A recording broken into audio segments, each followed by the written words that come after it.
I'm an artist born in Nairobi, originally from Kenya, and ended up in New York because I relocated for my art. My work is kind of a many-directional creature. I come with an education or background in sculpture, and so I have a sense of material, and actual physical material is a big part of my practice. But I'm also a lover of the drawing medium. I love to actually use ink and pencil and pen and very simple drawing materials to create figures mostly. I'm sort of obsessed with the body as a sort of a central grounding force in the image. I'm also very much attached to using the idea of femaleness and women and females in my work. The work that people know of mine is collage-based, but I make video as well. I perform in the videos. I produce environments with installation and sculpture.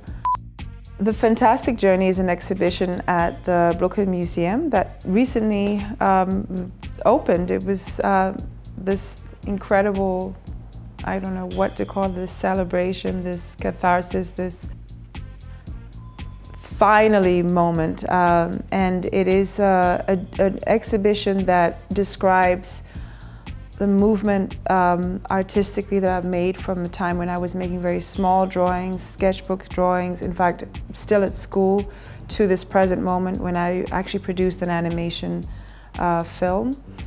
And it's a many-tiered title. It's kind of fantastic in the sense that it's sort of amazing and almost unbelievable, but I think there's also a bit of irony to the word fantastic because it's a very American word. It's a fantastic journey.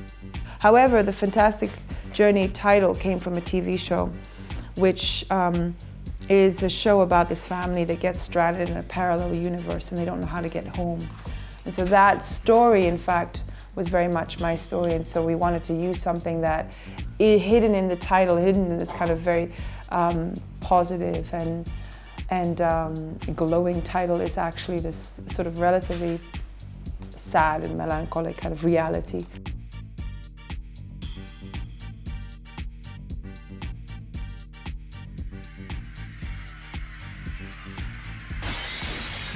The end of eating everything is a way of expressing my own frustration, my own point of view of where I think we found ourselves as a species, you know, on this planet.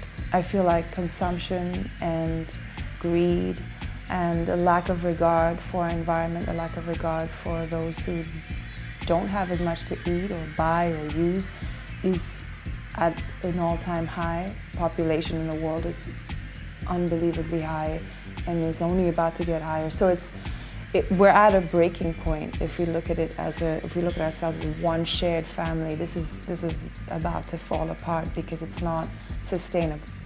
So this moving creature represents the planet, but she represents our emotions right now, our inability to hold ourselves back and to, you know, to address and take responsibility for what we're doing. And hopefully it's the end of consuming everything, either because we're going to understand that it's unsustainable, there won't be food, there won't be water, there won't be things to mooch and suck and extract from the earth, but also that you know, maybe it will just end because the earth will just implode. There's a work in the Brooklyn Museum show called Suspended Playtime, and it's a piece that I've shown quite a few times in different places, and it was originally shown in Los Angeles. A set of 30 balls hanging from the ceiling, and in actual fact what they are they're footballs. They're little garbage bag filled with rubbish, tied with twine, and hung on this gold thread. And in this particular case, I thought football is one of the most universal languages for young people and also adults. And I feel like it is, in fact, symbolizes that common language that we could share through sports, through play. So I wanted to make something that was identifiable, that was fun, that was also playing with recycling and reusing of material in a way that I actually feel is very specific and peculiar to Africa. And that is by taking things that are discarded and turning them into something really beautiful and reusable. And then they're hung in this way that makes them feel like they're kind of buoyant and bouncing off of the floor. And I always say the kids, when they walk in to a gallery and see this or space and they see this piece, they know exactly how to interact with it. I was invited to be in the Black President Show, which is basically a show dedicated to the history, the life, the legacy of Fela in visual manifestation. So it's a visual art show, not a music experience. Even though there's a ton of parties and curated musical events around the show, it was actually a visual show. So it's like sculptures and paintings and all kinds of works in this museum that evoke the notion of what Fela means to those who love him and those who remember him. I chose to focus on his mother because I focus on women in general, and she, I feel, made a massive impression on him. She's the one who basically gave him his political spine. He learned his radicality, his courage from her. She was an amazing activist, a powerful woman who was outspoken, very intelligent, very ahead of her times in many ways, but also very grounded in her heritage.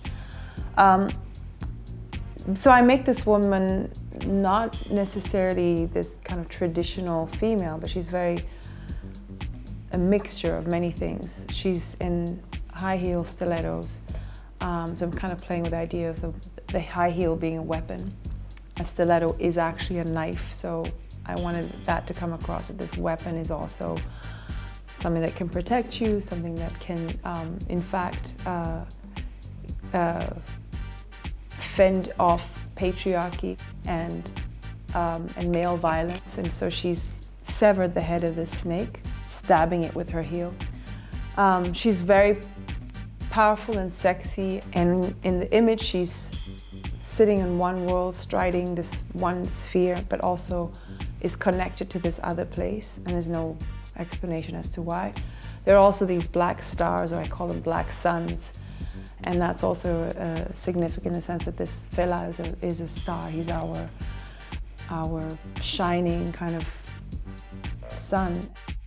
My art has done what I did to my parents. It has come out of me, it has left me, and it has traveled away without any regard for where I am, which is good. And in fact, it's what I hope for. It's one of my dreams, that my visual, creative DNA would catapult itself beyond my physical self and take with it the message that I embed in it.